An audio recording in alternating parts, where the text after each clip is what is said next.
All right, in studio, Derek McDowell. How you doing? All is well, gentlemen. How are you? Good. You've taken on quite a thing here in the next couple of months, right? Yeah, Um, absolutely. so I love politics. You're a guy that I love you to death, and I would never inflict politics onto someone I cared so much about. So, what made you take this on?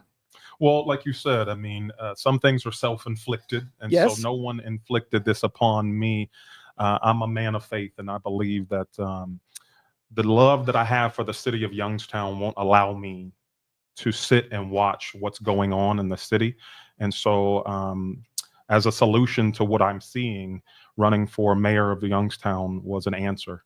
And so I had to. There was no other compelling argument I can make about it. Is that you know me long enough to know I have not been a politician. I'm not The interested. Yeah, anti-politician. and so I've been at the door of politicians, um, for a number of years. And so, but I'm also a very pragmatic, solutions oriented kind of person. Right. And so when I see challenges and I see opportunities, I don't know any other way. And so, I was quoted in the paper as saying, this isn't some political aspirations for me. I know we're talking about running for mayor, but it's a purposeful assignment, and I take that very personal. That might not resonate with everyone, but for me, it is. It's Okay. a cry of a community that I have to answer. Now, as an entrepreneur, it's a lot easier because when you want to do something, you just do it, right? Yeah. And in politics, there are more obstacles in your way of what needs to be done. So, how have you kind of mentally prepared for that? Quite honestly, being able to dance in the world of corporate America for almost 13 years with AT&T, I saw a lot of the layers that you had to go through. I mean, I was a store manager for a number of years, and in leadership, you're dealing with not only your customers who you have to make happy every single day, but your decisions impact your employees. Those employees were covered by a bargaining agreement and a union. My store was audited, by the company quarterly, and I had three bosses, Cleveland, and so I came from that world of not always being able to do what you wanted to do, right? You could see how to take care of a customer, how to take care of your employees, but that might mean you don't take care of your auditor who's Mm-hmm. going to come through and file through every single decision you make. And then I got to enjoy the world of entrepreneurship, which for me, was the freedom of being able to, like you said, make those decisions. What's that quote? If you want to go fast, go alone. And if you want to go far, let's go together. And so I've been able to marry those two worlds of coming from that corporate America world to the entrepreneurial world, and being able to move a lot quicker in some of that spaces. But what I'm hoping we can do, if successful in sitting in that seat as mayor, is marry the two and bring down some of the obstacles that don't allow us to move as fast as we could. I think there is an opportunity for us to move a lot quicker. And I don't mean that haphazardly. I just mean that there's some barriers to entry, there's some barriers to execution that we could streamline and get rid of and allow folks to thrive in a lot quicker way. Now, what about competing interests? I know Youngstown has a lot of groups that are going to put pressure you will go one direction and not. And so you got some friendly people on each one of those contingents. Sure. But so how are you prepared to make some people sad and some people really happy when you're such a likable guy, agreeable guy? Yeah, I think I've already been doing that, right? I mean, I don't know if you call it moonlighting as an advocate for entrepreneurship for the city that I love. People have seen me in a number of different ways. You've seen me at a march that was in response to the murder of George Floyd. And I was a mediator in that march for 12 hours, really trying to make sure that people saw folks who were upset and angry be able to express their right to protest, but also looking at law enforcement and their role, and having the opportunity to marry those two moments and say, we have a right to all go home after this. We have a right to be safe here. But that upset a lot of people. Some folks thought I was stumping for law enforcement. Some folks thought I was, on the side of the protesters. And I said, I'm on the side of the city that I love. When I go to City Hall and make a request to talk to them about how we evicted folks from 20 Federal Place, That didn't make a lot of people happy. When I questioned the $82.7 million in ARPA government funding, doesn't make people that happy to try and hold accountability. So I can agree that a lot of folks may like me for the Youngstown Flea and the efforts of entrepreneurship and, the love that I have for this community, but it can't trump what needs to be done for the community. And so as a person, as a human being, it is something you have to come to terms with, that though the city has my heart, everyone may not love me back. And where we're headed as far as a role in running for mayor, there are some folks that don't like me for even having the audacity to put my name in the hat. And so we're already there. Well, let's tell that story of when these marches were down here. It's one of my favorite Derek stories. Sure. There were some outside instigators that came Absolutely. here, and Derek had our back, because had you not been there, we might have had a much different headline if those people would have been effective in getting people riled up, causing destruction, and done things. So tell the story from your perspective. So, I've been involved in advocacy in the community in a number of different ways. And just a random Friday night, I get a text message from some friends who say, hey, there's a young 18-year-old woman who wants to do a march in the city and is asking for some assistance in how to successfully pull that off. So we had a roadmap on how to do that in some other ways. Miss Penny Wells does a nonviolent parade and rally in the community. We start up at Wick and Wood Street, and we march down to City Hall, and it culminates to a rally often at the amphitheater. And so we just modeled it and said, hey, if this girl wants to try and follow a model, that might make it a little more simple for her. That was a Friday, and she wanted to do it on Sunday. So we didn't have a lot of conversations to be able to put this thing together. And it wasn't mine. I wasn't the leader of this thing. A lot of folks thought it was orchestrated by me. It wasn't. What happened is that was from about 9 a.m. till 11. And so it successfully went off without a hitch. But I believe it had attracted some of those folks that you had talked about, some of those outside agitators, because at 11 a.m. when that thing was wrapping up, I saw a number of folks in that crowd begin to turn to some of the law enforcement that were on site to ensure our safety and protection. And then they started turning adverse, and it morphed into something else. And that became a different group of folks. That wasn't us. That wasn't the original person who wanted to do it. And so I told my wife, I don't think I'll be able to make it home for lunch. I'm going to stick around and see what this turns into. And it went crazy from there. There was an incident that occurred around 1 o'clock where someone was coming down the Market Street Bridge, and they were seeing these large crowds sort of blocking the streets. And they turned off of Market Street onto Front Street, made a left, and almost hit someone. And this person, I happened to be standing right next to them, was dressed in, military kind of garb. There's a couple other folks with him, and they all dropped their backpacks on the ground, started unzipping them. And I noticed that they were about to pull out crowbars and all kinds of things. And they were like, I'm sick of this. And they were about to attack this vehicle that had turned sort of into the crowd, right? And I luckily was able to just put my hands on the shoulder of this person and say, we're not doing that. You're absolutely not doing that. Not here. And they zipped back up, but I kept my eye on them the entire rest of the day, because I had arrived at this space that these folks are here to be agitated, ready to drop a backpack and go to town.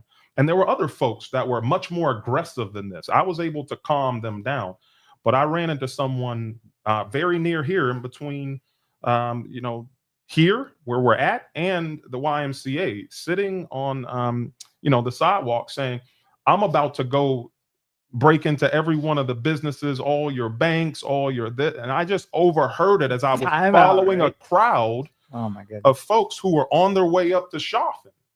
And so in my conversation with this guy, to tell him, you've come to the wrong city to try and do any of that you just described, I hear a glass breaking, and I could hear the glass breaking up at Chauvin.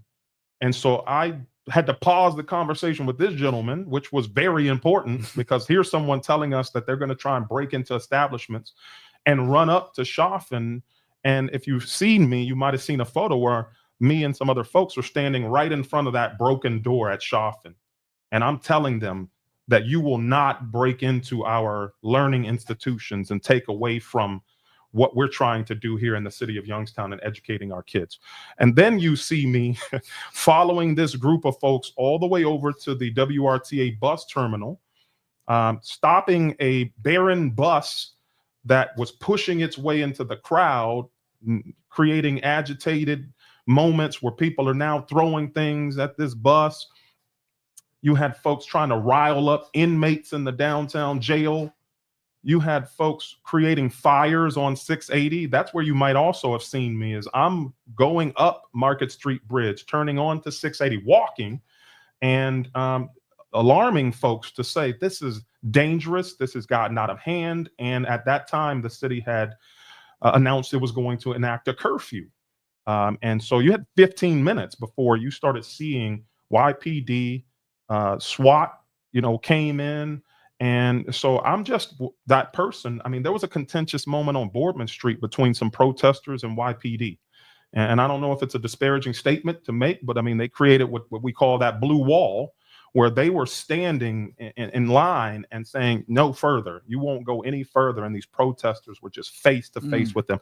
I literally had to squeeze between these protesters and law enforcement and just try and create a moment where we understand and de-escalate what was going on. And what we also didn't know was that more folks were being called down to this moment, being called to the city to create an even more weightier environment. And so, me and some other folks were downtown just trying our best to understand the dynamics of everything going on. I mean, you could probably do a master's class at Youngstown State University on what happened in that moment and throughout that evening. I was down here for 12 hours.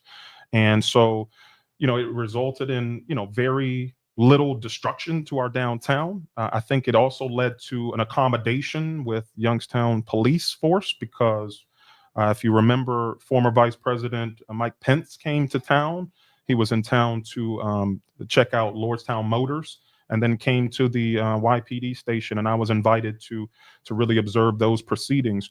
But it was a testament to that Youngstown fought its way through and didn't end with the same results as some of that national narrative you were seeing happening, where folks were literally burning down cities, looting, violence, crime, all that stuff was happening. We didn't have that same narrative. And thankfully, we're thankful that you were instrumental in making sure that it didn't get to that level. So that was, thank you for being there and doing that. And again, that still elicited some folks who didn't like, me for a number of different reasons. They thought it was a moment that I just wanted to be seen. They thought it was a moment that, here you are with a Vice President Pence who's done so much damage on other levels that they had felt that I shouldn't have met with. I said, listen, if the second most powerful person in command of our country is going to come through the city of Youngstown, I'm going to take the opportunity to tell him.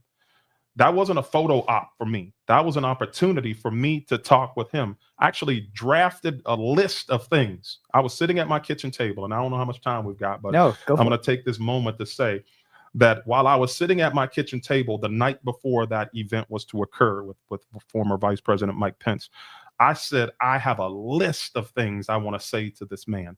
And again, I make no bones about it. I'm a man of faith. I believe that while I was sitting at my kitchen table, I had a moment where God interrupted me and said, oh, you want to say all of that? I've got something I want you to say to him. Will you say it?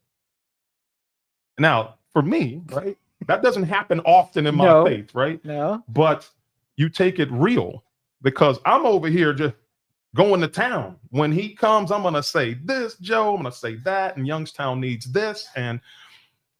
But I said, here's me making a deal with God. I said, if you want me to say what you want me to say, God, then make it happen.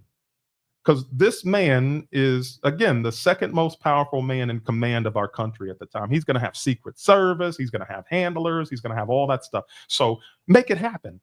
And so here's Mike Pence in the YPD police garage. They had pulled the garage open, pulled his Secret Service vehicle in, closed the garage door, and they had a podium right at the front of his vehicle. So here's the grill, here's a podium, he's talking. We've got folks lined up on each side of the vehicle, right? And so there were other guests invited. And so I'm standing next to some of those guests. When he's done speaking, he actually leaves the podium and walks towards his passenger side of his vehicle to be escorted back into the Secret Service car. Except one of his aides grabs him by the shoulders and redirects him to the guests who are standing on the other side of the vehicle, which I'm one of them. And I'm like, here we go. I'm actually going to get a chance to meet this guy. I asked. And so he said, God delivered. But I stopped him. I was probably one of the last people to be greeted by him. And I asked him for a moment of his time. And it sort of kind of caused it because, he's just working his way down the line, shaking hands. Thank you for what you do. And I said, can I have a moment of your time? And he said, yeah. And I said, I was at my kitchen table making this list of things that I would say to you if I got the opportunity. And I said, but while making that list, I was interrupted by God. And I said, I believe that this is what God wants to say to you. And I'll keep that statement private amongst, myself and him. But when I said the statement, he was just shocked. And he says, it's not often someone on the campaign trail takes the time to remind me of something that God said about me. And then he looked at me and he said, the list that you were making, I want it. Now, I had the list ready, and everybody that was a guest was invited to look at this list and see what was on the list before I submitted it to them. But the list, I'll tell you, said, I want access to whoever it is in the White House who can help the city of Youngstown with its educational challenges. I want access to the person in the White House who can help the city of Youngstown solve its violent crime issues. I want access to the person in the White House who can show us how to move the needle with entrepreneurship, economic development, and business. That's what the list was. I want access to whoever that is. I didn't know who that was. It's not oftentimes the person right in front of you. Right. It's a creative young aide who's up and coming, who knows the ins and outs. It's a department head. It's whomever. But that's what the list was. It was access to someone who could help turn around the city of Youngstown. And again, that was a moment where folks poked fun at me. Oh, you think this Republican, vice president cares about the city of Youngstown?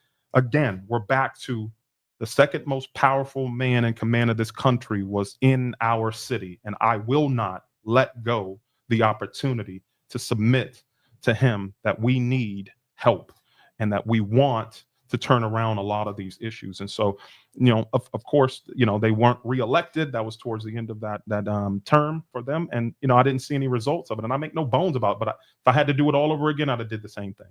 Yeah, fight for the city of Youngstown.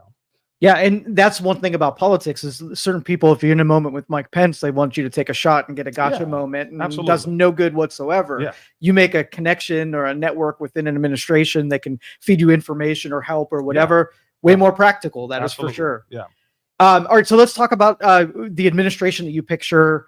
Should you win mayor? Yeah. What should we have like the sort of the feel or the spirit of what you're going to bring to the city of Youngstown? I think if anybody knows me, you've seen me with a term called reclaiming our identity. And so that's an ambiguous statement to a lot of folks who are just getting to know who I am.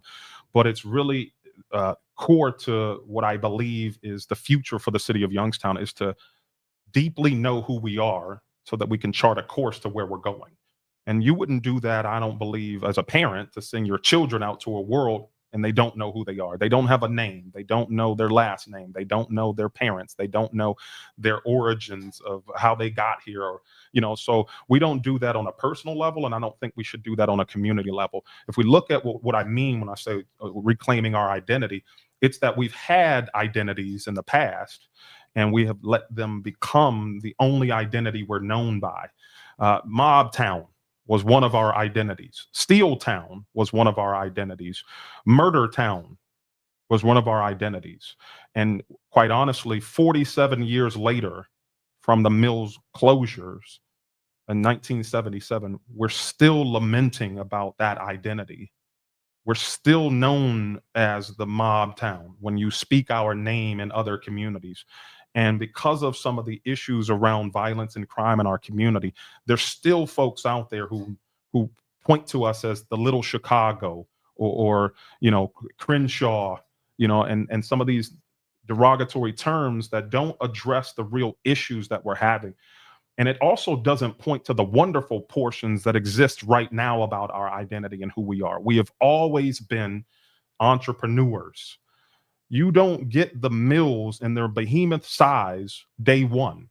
You get the foundries, the machine shops, the fab shops, the folks who know how to work with their hands. And then you get the, hey, let's combine, let's merge, let's create, networks and larger conglomerate organizations that then lead to that steel town identity.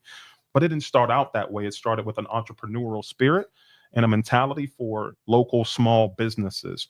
Another part of our identity that we should really, really be hanging on to is arts and entertainment and our culture. I mean, you see that in the infrastructure that we have here.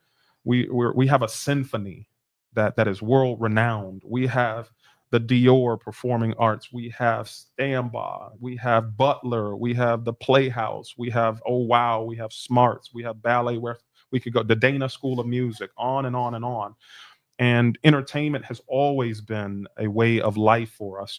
Unfortunately, some of it is rooted in that mob activity because we had a lot of money flowing through the city of Youngstown. We could afford to bring in those big name top artists. And athletics, our athletic prowess has been part of our identity. And I think if we leverage those in today's world, those are not only identities, they're industry now. When you talk about sports tourism, you and I could sit and talk and say, if you've got kids, I've got 4 of them. Every one of them played sports. Every one of them. I mean, you're talking now $700, $800, $900, $1,000 just to get on some of these AAU travel teams alone. The expense of the equipment that goes along with it, but not just that, the travel. And most often with our 4 kids, we're taken out of the city of Youngstown instead of being able to enjoy these sports right in the city of Youngstown. And so I'll give you an example. Is we were just out at athletics in Columbiana, right? And I pulled up to that place for my daughter's volleyball tournament, of which we spent 8 hours of our day there. Oh my goodness. Right? And upon arrival, I thought, this is the chill can plant. This is just a single version of it. We actually have 3 of these buildings on a property sitting right up the street from my own very building. And so what they've done with this one single building is now housing volleyball tournaments, basketball tournaments, softball tournaments, large parties, rentals, fundraisers, all kinds of things. And right down the street is Firestone Farms. And so what do we have to do if we're there for 8 hours? We're spending money in someone else's community.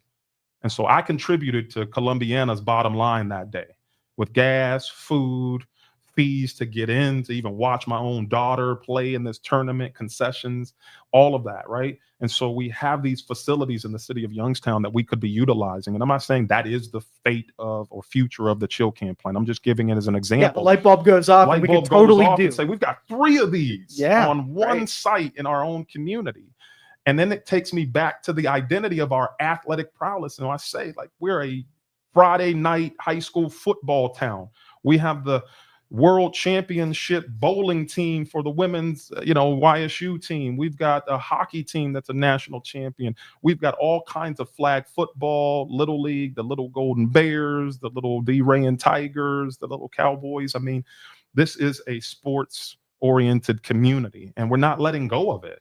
And so that's part of our identity, and we could leverage it for industry. And so that's probably central to all of the things we're going to talk about is identity. Who are we? Do we know who we are? And are we leveraging it for today's world?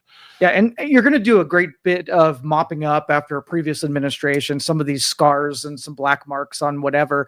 Are you taking like a first approach of the thing that you think that you can make a biggest difference in a department, whether it's economy or development and business or, parks and, that kind of thing? Sure. One of the biggest things I think we're going to have to go back and really do is communicate. We have to be in direct communication with the people that we are elected to represent and that we decide to serve. And so every department's going to have to go back and look at its communications. If you look at the construction downtown Youngstown, we had so many calls for communication, so many small business owners saying that they have no clue what's going on. If we're not tracking together, then we can't go together. Again, if we want to go fast, go alone. Don't communicate with us.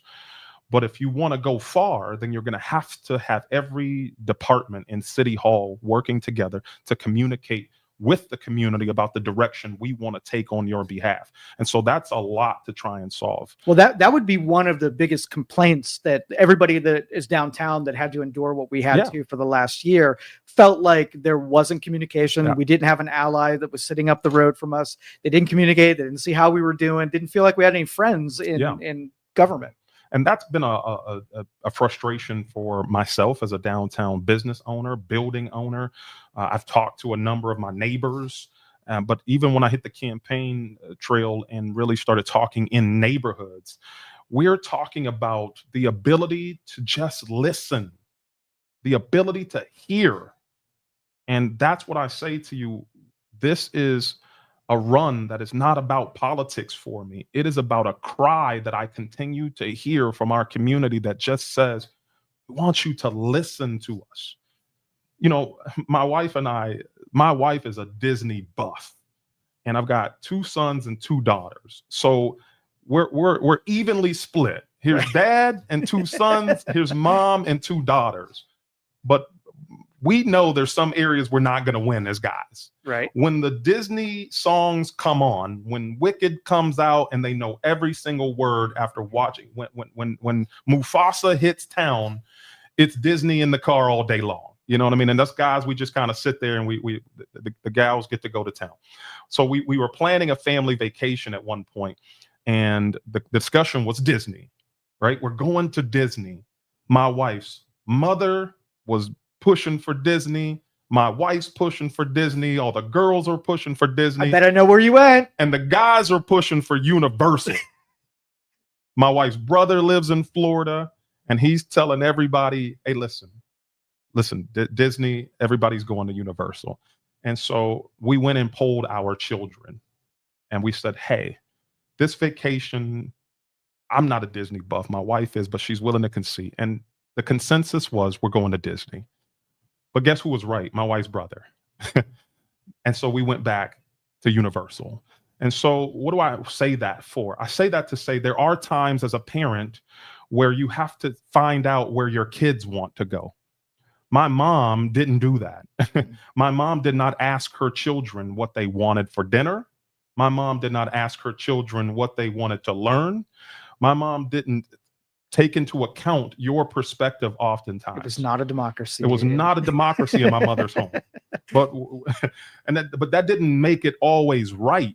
And so we had the opportunity to sit and talk with our children and say, where do you all want to go? And I know this might be a foolish example to some people, but when you're talking about a city of Youngstown, who we all want to say, we want all tides to lift. We want all people to rise. We want everybody rowing in the same direction of, prosperity and freedom and opportunity. Then you're going to have to talk with them. You're going to have to imagine being at a nightclub where the DJ takes no song requests, right? Mm-hmm. Now, his set list might be awesome for that evening, but if you want me to return and come back and enjoy, but I hear your same playlist from the last time I was here, and I have the guts to come up to a DJ and say, hey, listen, man, I'd like to recommend a few different songs. And they say, we don't take any requests. Right. Imagine the loss that someone feels in a community when someone is saying from an administrative standpoint, we don't take any requests around here. We don't really listen to the people who elected us and put us in place. We're not interested in your input for the East End. We're not interested in your input for the Idora neighborhood. We're not interested in your input for the Brownlee. We're not interested in the challenges going on in your part of town. We have our own ideas. Then you realize that disengagement that we see in our community, the apathy, the exhaustion, the trauma that we feel from that, is sometimes the results are played out in the recent primary that you see, where there are 38,000 registered voters in the city of Youngstown, and 3,900 of them came out. That is terrible. 3,900 of them, right?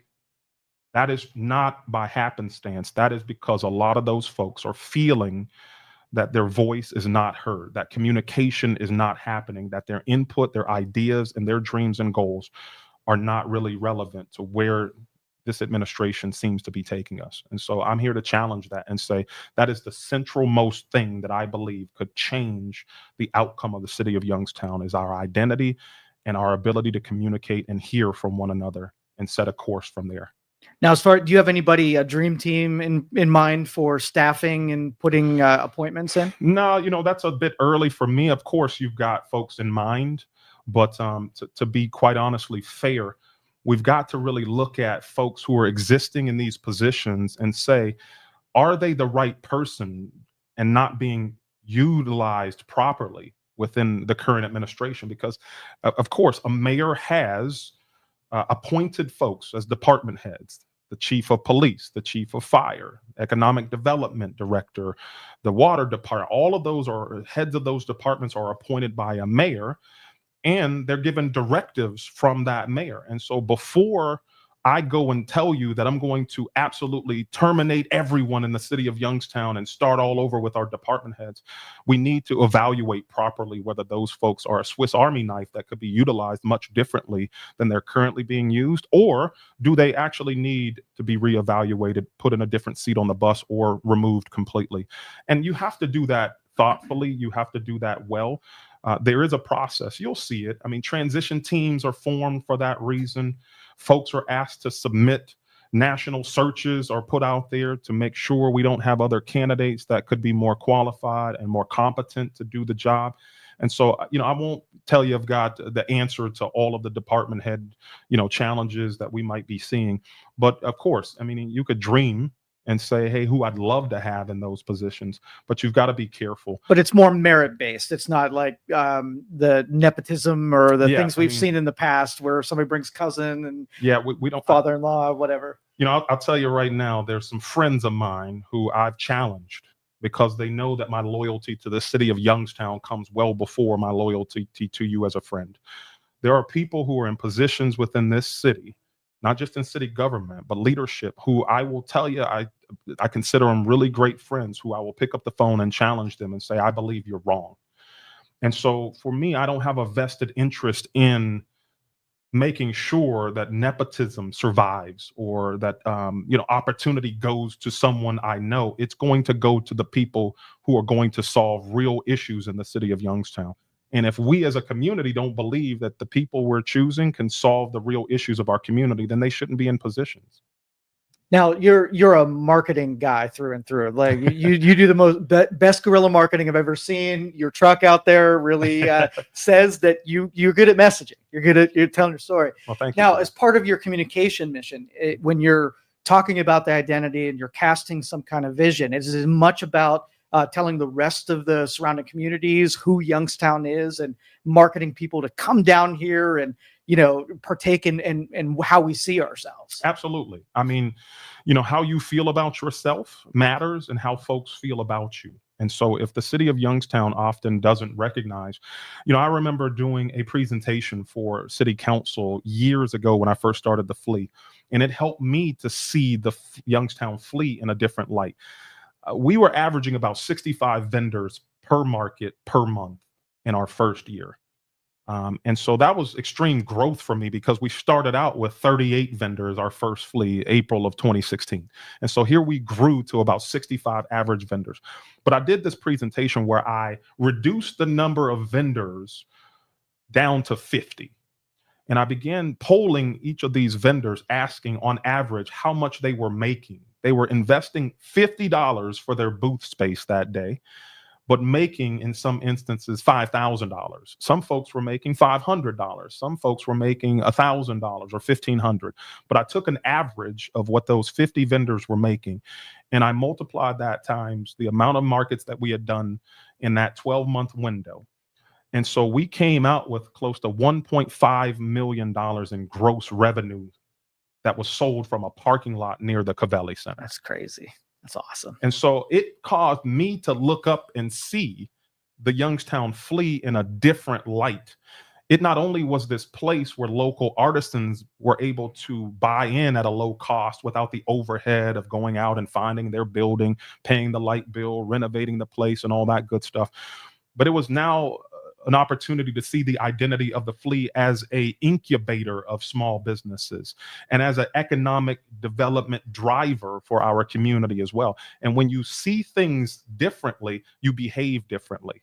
And so now what I began to talk with my vendors about was the fact that you can be the next folks who occupy the small business buildings that are going to revitalize our community. If Youngstown Clothing Co. had not become one of the original vendors in 2016, imagine where they would be.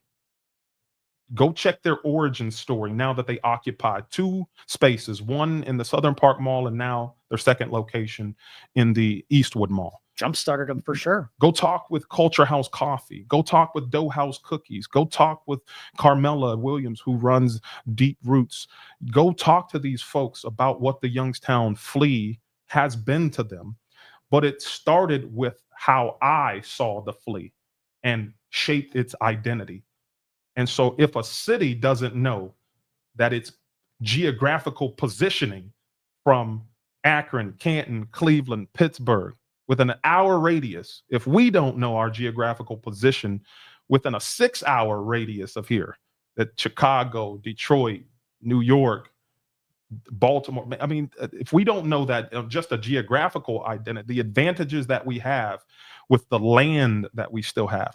When we talk about those mill days, the things that birthed the mills, those resources are still here. The river is still here. What's our relationship to it and our identity built out of that river, right? And so I think that's why it's so important for us to really, really key in on what is the identity of the city that we live in, work in, love on, and how are we going to leverage that to the rest of the valley and the region?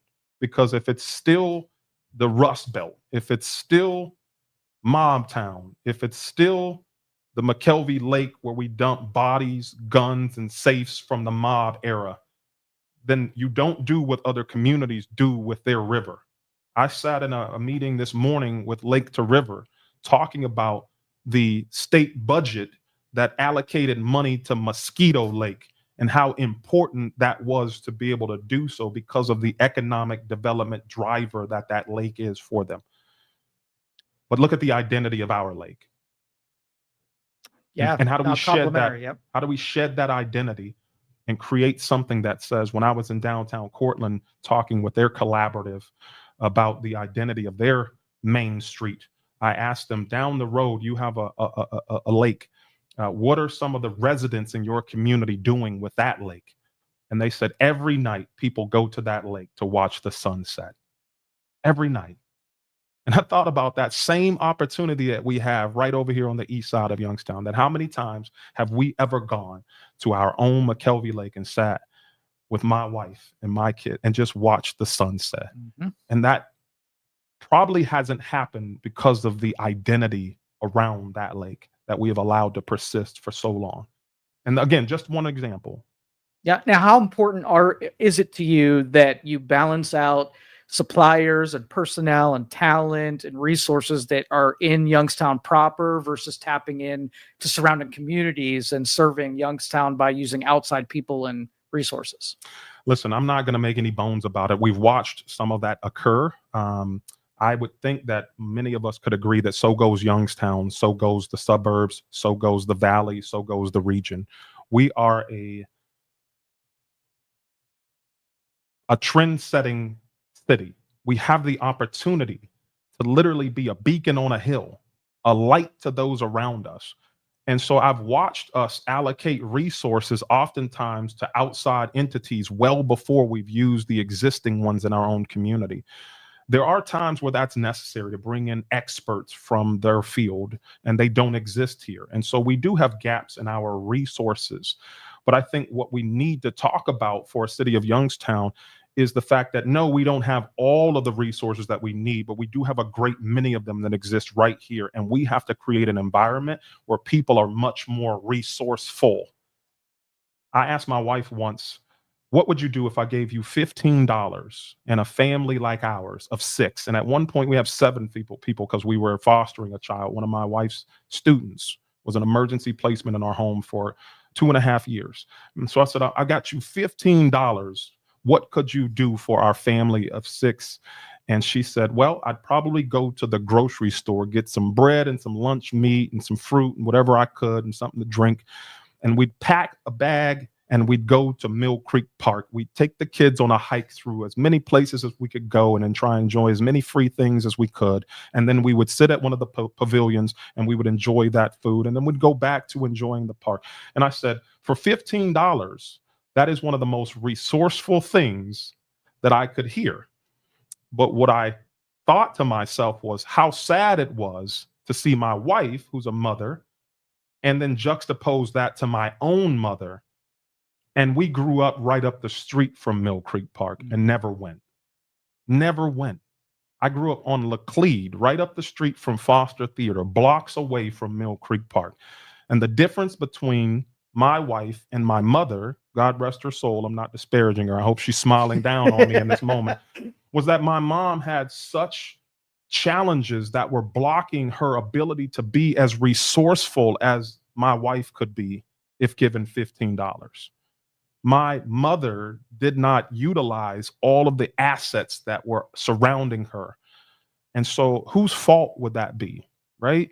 And so when you talk about the resources of a community, there are the Penguin City Brewing companies right here ready to be utilized.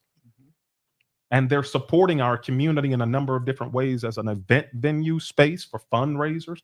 There are folks like the Youngstown Fleet. I'm not here to toot my own horn, who are incubators of the next brands that are going to go on and ship across this country. That is the Youngstown Clothing Co. There are people right here who deserve to be looked at in tandem with some of the outside resources. Of course, we want to be a community that invites in other folks, but we've got to learn how to take care of our own. And I'll quickly look back to my days at AT&T. I would have customers coming in who saw a commercial for AT&T under our marketing strategy that says, get the new iPhone 16 Plus free when you sign up for, a new line of service for the 2-year contract.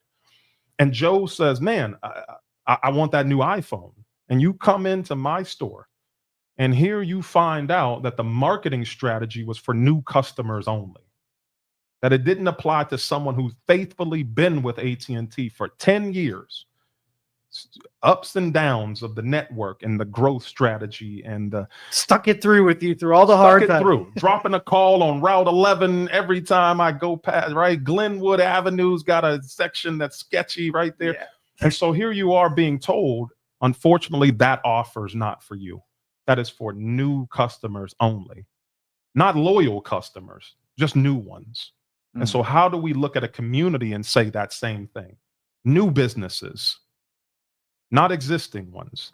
New residents, not the existing ones that have been loyal to this city. We need to find a way to certainly create an environment where we need new businesses coming into the city of Youngstown, but overlooking the existing ones repeatedly saying to them that your loyalty, that your grit and your resilience and your ability to track with us through everything that we've put you through. And yet we're going to give more time and attention to someone that's from California. Yeah. All right, I'm going to check to see if there's any questions over here that somebody wants to ask for you. You didn't know this was going to be a town hall. I did not, but I'm okay with it. All right. I appreciate the opportunity. So thank you. Joseph says, hey, Derek, from one Cheney grad to another, good luck. Most importantly, I believe in you. I have marched in the Peace March in October a number of times. Thanks, Joe. Liz says, good morning, Derek. Good morning. And then I always believe communications is the breakfast of champions. Yeah. Of like mind. Yeah. I mean, I think that we don't recognize what we'll learn if we have a listening ear. And I'm not always the greatest, because I can be long-winded. I'm a very social person. You can see I probably dominated our talk here.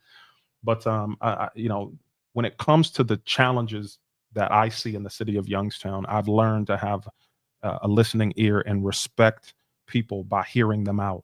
And if we can take that into an administration and turn that into these opportunities that we're talking about must have these folks in mind. They're the ones who are going to get us to the finish line that we're talking about. Because if we want to go fast, we'll go alone. But if we want to go far, then we have to go together. And I could tell you from personal experience, as a resident of this city, as a business owner and a building owner, I've rarely been tapped to say, let's go far together. Rarely. And that is a disappointment. And I'll speak only to myself. I could tell you multiple players in this community and people, residents, business owners, stakeholders feel the exact same way. We've got to have a listening ear. We've got to honor them by hearing what they're saying and then actually turning around and playing the song that they want to hear. If you're a DJ and you're listening to me now, take notes. Requests. So final question. I'm fascinated with campaigns, and I don't know how this works in a mayoral run. Like, what's the schedule like? Is this going to be brutal, or are you going to have to put some time in on the road, shaking hands and showing up at events? That's a great question, Joe. Thanks for asking. It depends on how you yourself want to run your campaign. I've chosen to run a campaign that honors my grassroots origins. I am a man of the people. I am finding myself in rooms that I have the opportunity to be in. I'm finding myself in rooms that I've been invited into. And in the same way that I was invited by former President Mike Pence, I've been invited into rooms they're being led by Republicans, and I've been invited into rooms that are being led by Democrats. I'm an independent candidate, and so I have the ability to walk into those rooms and hear what they're saying and add that up as a pragmatic, solutions-oriented thinker. But what's central to my schedule is door knocking and getting out into the community and talking with the folks who are going to decide the future of this, not only election, but the future of the city of Youngstown. I had someone come to me the other day and they said, I've been watching your social media, and I believe it was a well-meaning statement, so I'm not disparaging when I say this, but they said, you're not door knocking in the areas that are going to get you the votes that you need.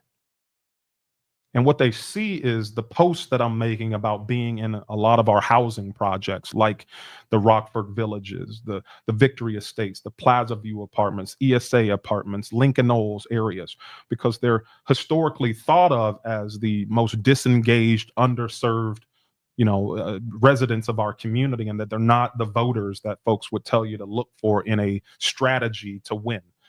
But what they are is people. And I'll spend my time with those people because those people are worth the effort. And you and I probably engaged over this conversation, and I don't want to dance around the elephant in the room when I mentioned, equitable economic development. And I don't mean it in the way that some folks might be seeing the word equitable in today's world. They ruined that word for sure, forever. They ruined that word. Fair and equitable solutions, right? Solutions that see that we've got over 31 identities to neighborhoods in our communities. Rootstown, Powerstown, you've got Brownlee Woods, you've got Idora, you've got, Briar Hill, you've got all these different identities that need something different. They need equal opportunities to thrive. We don't want government overreach getting in there, creating outcomes that are manufactured, because that's not sustainable. That is not what we're talking about. But what we're talking about is seeing each one of these communities and saying that if we're only going to invest in this downtown, then that's not going to be a fair and equitable solution for the future of the city of Youngstown. If we don't see the investments that need to happen in these 31 identified neighborhoods, and see them as opportunities to be equal and fair, but also equitable in the sense that some of these neighborhoods are full of Hispanics who need something a little different with a language barrier that we might have to address. They're coming from Puerto Rico, though. Let's be reminded that we've got a challenge when it comes to folks talking about folks not being here documented, but we also have folks who are here legally who make up a large portion. Ask Youngstown City Schools how many Hispanic students they have amongst their population. It's growing. My wife is Puerto Rican. There are folks, every time there's a hurricane in Puerto Rico, the word gets around real fast. Come to Youngstown. There's a teacher in Youngstown. There's a teacher in the city who cares for her students. That'll bring a whole family here from Puerto Rico legally. And so equity says that we've got to address the language barriers, though, that they're going to have and I don't mean, again, trying to make sure they get some free Well, grant and government money. Let me that's going explain to- this, because I'd love the public to have a really good, Yeah. understanding of Sure. this. So I broached this subject because you probably were going to let me off the hook. I was, yes. But I want to talk about it for because sure. it could lead to. I'm always happy to have these discussions because I came in here ready to hear your thoughts and making sure that we weren't defining things improperly. You took 2 seconds to put my mind at ease when you responded the way that you do. So when I would walk in and have a meeting with maybe 5 or 6 different companies, we were all hoping that we would have an equitable income, which means everybody would be taken in consideration. Nobody's going to get their way ultimately. Nobody's going to get preferential treatment. We're all going to talk about it. Some of us are going to have to make concessions. Some of us are going to be beneficiaries. But it was always equal to all of us. We had all the opportunity to share grievances and considerations. Absolutely. That's what I wanted to make sure we were talking about. And an unfair version of that, and I'll pick on AT&T, for example, is that, you would see most times these large Fortune 500 companies, first thing they wanted to cut when they were having financial issues was what? Staffing levels, right? I can't remember the number at the time I was there, but AT&T had something over 300,000 employees, right? And so it was not uncommon to see a union contract come up, and this is the opportunity for us to shed 15,000 employees, or a pay cut, or whatever that might be. Except the inequity came across when it was just a pay cut for our sales staff level. Exactly. Now, if we're talking an equal opportunity to balance the financial books of the organization, then upper management excluded for some reason. Yeah, why, and so I get exactly what you're saying, and I know that the word has been co-opted at this point and can mean some completely different things. And I certainly am not interested in watching us create things that are not sustainable in the long run. Entrepreneurship is a part of our identity. We have to create an equal, fair, and equitable way of positioning that for all of our neighborhoods and communities. Downtown is a neighborhood and a community. It is not excluded from that opportunity. But if it's the only thing that we're focused on, then that's what makes it unfair. If we've got funding to create entrepreneurial programs, then I want to see those created across the city of Youngstown throughout communities that need it the most. And I believe it can be what helps lift ourselves out of the poverty conditions. I was reading earlier today about some of the economic development trends that are happening. And so you're seeing that a state that increases its economic development around small business creation by 1% can decrease its poverty level by the equivalent 2%. So if we put a focus around a city's efforts to increase entrepreneurship, not manufacturing entrepreneurs and not giving some unfair advantages to some and not others based on race. Entrepreneurship, you and I know, is open these days to all ages, races, nationalities. There might still be some barriers in a small way around when we talk about, some of the low income communities that we need to go and solve, access to the same forms, fees, funding, those kind of things. But when we talk about entrepreneurship, we've got the opportunity, regardless of all of those externals. What we need to focus on, especially for the city of Youngstown, is the environment in which we're trying to create entrepreneurs. How difficult is it to do business in the city of Youngstown? I like this. That's the environment. That has to do with not my age, race, the environment. We made it difficult to do business. That's a common theme that I've heard across this city and across the county and the region, that it's just too difficult. And that might be why you're seeing some of the suburban areas around the city of Youngstown thriving around us, while the core is decaying. And so if we call this a piece of fruit, how can the core continue to decay and the outer shell thrive? It won't for long. That's why we got to go back to what I said earlier. So goes Youngstown. So goes the suburbs, the valley, and the region, and the state. All right, Derek, I really appreciate you coming, giving a little introduction to the voters. Yeah. And as we get closer to the election, we'll have you back down and we'll talk about the race. So again, thank you so much. Hey, I want to thank you though, man, for actually reaching out, because we could have allowed a moment on social media, a word, to divide us. And you text and you reached out and you invited me on the show and you gave an opportunity. And so I'm thankful, because that is part of what needs to happen as well. Well, I love it that you Dialogue. took up the opportunity in Yeah. 2 seconds. Yeah, Love it, man. brother. Thank you so much. Hey, thank you.